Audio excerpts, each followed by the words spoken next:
Hey, it's Joshua Vigar from Android Authority. What's going on, everybody? And today I have another Blockbuster Versus for you, this time pitting two of the best performing 5-inch screen devices on the market today. Now, a little company called Oppo might have come out of left field with their first big smartphone offering, and it happened to be one of the best. Well, we're going to pit it against Sony's best with their flagship device. So let's see how they stack up, because this is the Sony Xperia Z versus the Oppo Find 5. Let's start it off by throwing up the scoreboard for the Xperia Z. Alright, here we have a black slate look with a rectangular fully flat design. The Z is quite the looker, and all those flaps give it water resistance. And now for the Oppo Find 5. That sleek white back is the contrast to a large display and front. Both are really attractive phones and get numerous compliments wherever they go. So, we have a tie-on design. But when it comes to feel, it is the Xperia Z that gets the point. Why? Because of that button layout. Having the big silver button and volume rockers halfway down the right side makes them so much easier to reach than the rather typical layout of button opposite volume on the Oppo Find 5. If you've been following our Xperia Z coverage, then it's no secret that the TFT 5-inch 1080p screen has some poor viewing angles. It becomes even more apparent when you put it up against the awesome IPS LCD performer of the Oppo Find 5. Seriously, look at how vivid the screen of the Find 5 looks no matter how you're glancing at it. You'll get a great experience with the Xperia Z when looking dead on, but it's obvious that the Oppo Find 5 has the advantage here. You're looking at the same processor packages in either phone. A 1.5 GHz Snapdragon S4 Pro processor with Adreno 320 GPUs and 2 GB of RAM.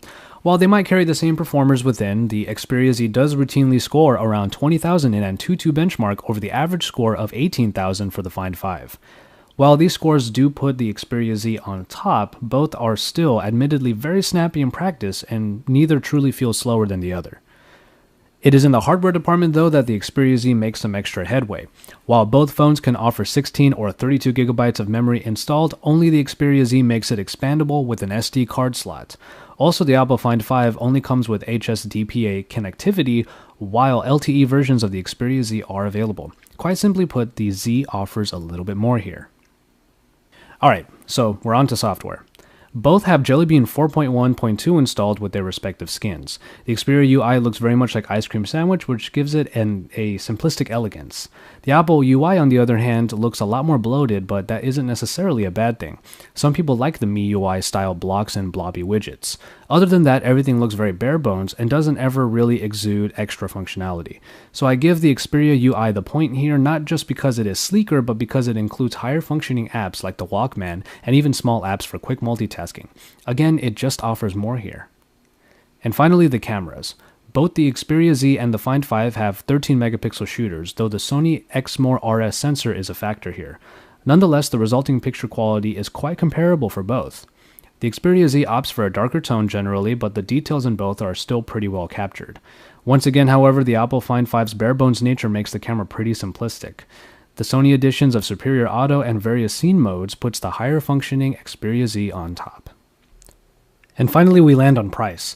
The Xperia Z might have an advantage when it gets on a carrier, as it can then get a lowered price on contracts, but when fully unlocked, the Oppo Find 5 actually has the lower price tag starting at $499 compared to the generally over $700 price of the Xperia Z. And so, there you have it. The Xperia Z is like a very high-functioning laptop made by a big manufacturer, while the Oppo Find 5 feels more like a bare-bones but still high-end notebook. The Xperia Z does offer a little bit more than the Oppo Find 5 though, so it walks away in this battle. But the really great screen on top of the very good specifications that rival the Xperia Z make the Find 5 still a great contender. Figure out what you really want from these two handsets though, and you really can't go wrong with either choice. And as always, we want to remind you that there's always great content going up on the Android Authority YouTube channel, so don't forget to subscribe. And then, once you're done with all that, head on over to AndroidAuthority.com, your source for all things Android.